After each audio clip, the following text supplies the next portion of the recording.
මේ සම්බන්ධව නිවේදනයක් ඇමරිකානු සංඝ සභාවේ නිවේදනය කරලා තියෙද්දිත් ලංකාවේ මිනිස්සු ගරහන විදිය පේනවාද. කොච්චර පව්කරගන්නවද මිනිස්සු. මේ ප්‍රකාශය නිකුත් කරන්නේ පාහියංගල ආනන්ද සාගර හාමුදුරන් වහන්සේගේ එල්ලීමකට අනුව උන්වහන්සේ නිව්යෝක් වල ක්වීන්ස් බෞද්ධ විහාරයේ ධම්මජෝති නායක හාමුදුරන් සමග කතා කරලා ඒ ධම්මජෝති නායක හාමුදුරුවොත් මා සමග කතා කරලා අපේ ආනන්ද සාගර හාමුදුරන් සමග කතා කරන්නයි කියලා මට ඉල්ලීමක් කළා. ඒ කතා කිරීමෙහි දෙවැනි පියවරක් වශයෙන් අපි මේ ප්‍රකාශය නිකුත් කරනවා බොස්ටන් ප්‍රදේශයේහි ඇමරිකාවේ මැසචුසෙට්ස් ප්‍රාන්තයේ බොස්ටන් නගරයේ කේම්බ්‍රිජ් ආශ්‍රිතව විශ්වවිද්‍යාලවල ඉගෙනගත්ත හාමුදුරුවරු වශයෙන් විශේෂයෙන්ම මේ දවස්වල ආందోලනයකට පත් වෙලා තියෙන කතා බහ කෙරෙන මහායාය විනීත ඒ හාමුදුරුව සම්බන්ධවයි මේ ප්‍රකාශය. මීට මාසයකට පමණ පෙර ඒ කියන්නේ මේ මාසේ 16 වෙනිදා අපි දැනුවත් විදියට මහායාය විනීත නමින් හිටිය උන්වහන්සේ උපවිදි භාවයට පත් වෙලා බුද්ධික නමින් අපි හඳුනා ගන්නට ලැබුණා. ඊට පෙර කාලයේ පවා උන්වහන්සේ බොහොම ශාසනික ප්‍රතිපත්තිවලට ගරු කරමින් ශාසනයට කිසිම හානියක් නොකර ජීවත් වුණ පැවිදි ස්වාමීන් වහන්සේ නමක්. පස්සෙව ඒ බුද්ධික මහත්මයා නිව් හැම්ෂයර් ප්‍රදේශයේහි රෝහල් උපදේශන සේවා ආගමික වශයෙන් කරන්නට යම්කිසි පාඨමාලාවකට බැඳිලා ඉන්න අතරතුර ඒ වගේම මේ යන්නේ සම කාලයේ එතකොට ටෆ්ස් විශ්වවිද්‍යාලයේහි ඒ කියන්නේ හාවර්ඩ් විශ්වවිද්‍යාලය ආශ්‍රිතව තියෙන තවත් විශ්වවිද්‍යාලයක් එහිත් ශිෂ්‍යයන්ට ආගමික උපදේශනය බෞද්ධ වශයෙන් දෙමින් හිටිය කෙනෙක්. එතකොට උපවිදි වුණාට පස්සේ මේ නොදැනුවත්කමට මේ විදියට බොස්ටන් නගරය තුල පොලිසිය මගින් මෙහෙවන්ට යෙදුණු රතු මෙහෙයුමක් කියන මෙහෙයුමකට නොදැනුවත්ව පැටලිලා තියෙන බව අපිට ආරංචි වන්ට යෙදුණා. ඒ ගැන අපි බොහොම කනගාටු වෙනවා. බුද්ධික මහත්මයා ඇතුළු තවත් පිරිසක් මේකට පැටලිලා තියෙන බවයි අපිට ආරංචි. අපි මේ ගැන කිසිම ආකාරයකින් වෙනත් තොරතුරක් දන්නේ නැහැ. අපි නීතියටත් පොලිසියටත් සත්‍යයටත් ගරු කරනවා.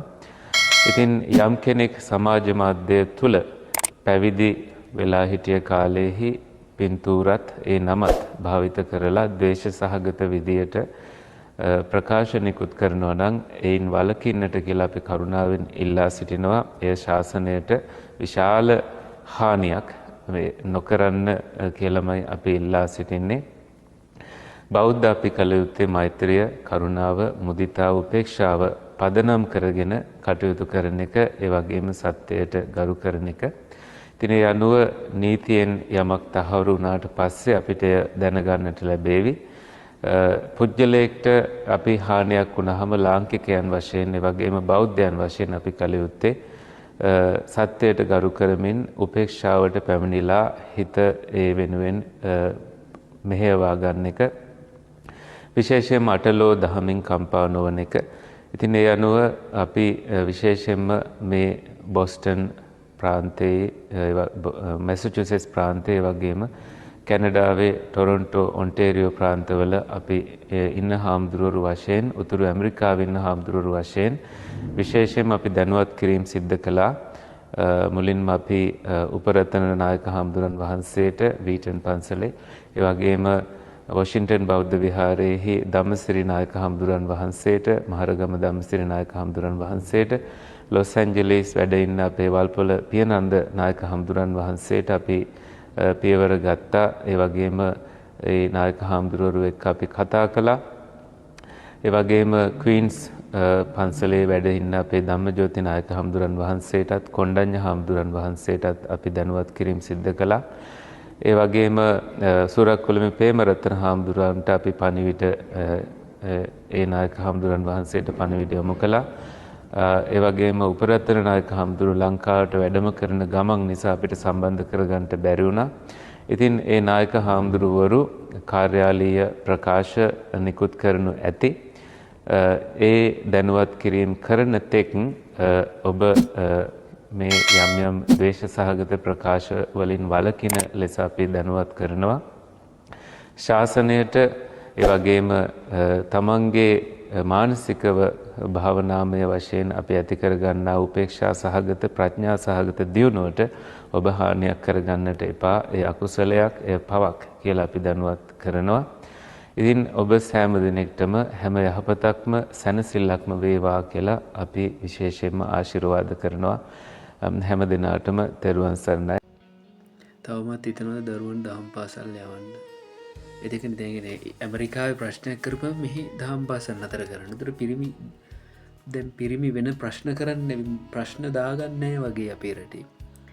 එතකොට දැන් සමහර පිරිමි ඉන්නවා මේ ඔවගේ ප්‍රශ්න කරගන්න. එතකොට කියන්නේ මේ වගේ ප්‍රශ්නවට මුහුණ දීපු. එතකොට ඔය ළමයි එළියට යවන්නේ නැද්ද? ඉස්කෝලවලට යවන්නේ,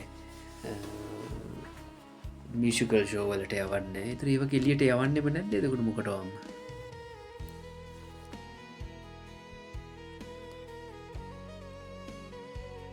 මේ කියවන්න පුළුවන් කමෙන්ට්ස් ද තියෙන්නේ මේවා.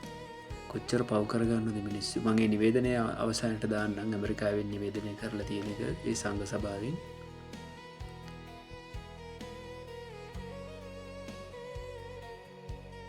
දහම් පාසල් ලැබෙන එක තමයි ප්‍රශ්නේ. ඒ කියන්නේ මොන හරි ප්‍රශ්නයක් කරපු දහම් පාසල් තමයි නොයා යවන්න ඕනේ. හොඳටම හරි. එතකොට ඒක.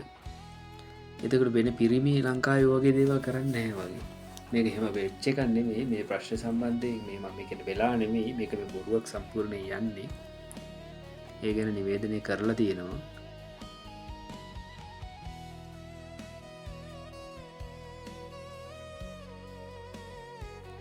බලන්න කොච්චර පව් කරගන්නවද කියලා මේ මිනිස්සු.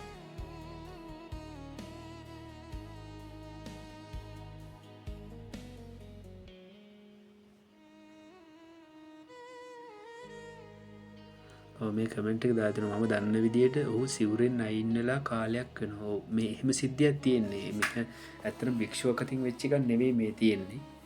ඒක නැත්තර එහෙම සිදුවීමක් වෙලත් නැහැ. තාම මේකෙන් ඒක මේ විමර්ශනය කරනවා.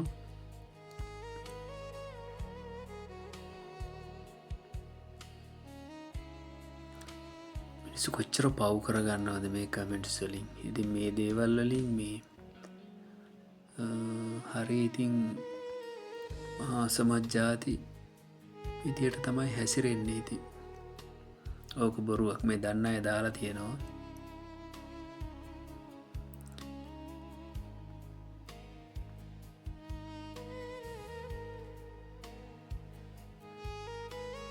ලංකාවේ මිනිස්සු ඉතින් කමන්න මෙහෙම යන විදිහට අවසානය වෙන්න මොකක්ද කියලා මිනිස්සුන්ට බලාගන්න පුළුවන්. තව වැඩි කාලයක් යන්නේ මේ වගේ රිටර්න් එක හම්බ වෙන්න මිනිස්සුන්ට. ඉතාම කෙටි කාලයකින් මේ වගේ රිටර්න් එක හම්බ වෙනවා මිනිස්සුන්ට. බලා ඉන්නකො තව පොඩි කාලෙකින් මේ කියන්නේ මේ සිල්වත් ජුනුවත් මහා සංඝරත්නයේ වැඩේ ඉන්නවනේ තාම මේ රටේ. මේ රටේ ලෝකේ පුරා වැඩ ඉන්නවා. එතකොට පොදුවේන මේ කරහන්නේ මේ පුජ්‍යලයකට කරහන එක නෙවෙයි. මේ පුද්දලයකට බයිනව නෙවෙයි. සියලුම සංඝයාට තමයි බයින්නේ. එතකොට මේකේ රිටර්න් එක හම්බෙයි. මේ කමෙන්ට් කියවන්න කොහොමද? මේ ඇත්තට මේව බලලා මේ කමෙන්ට්ස් කියවන්න බෑ. මොකද සෑහෙන අකුසලයක් රැස් වෙනවා මේ කමෙන්ට් කියවීමෙන් පවා.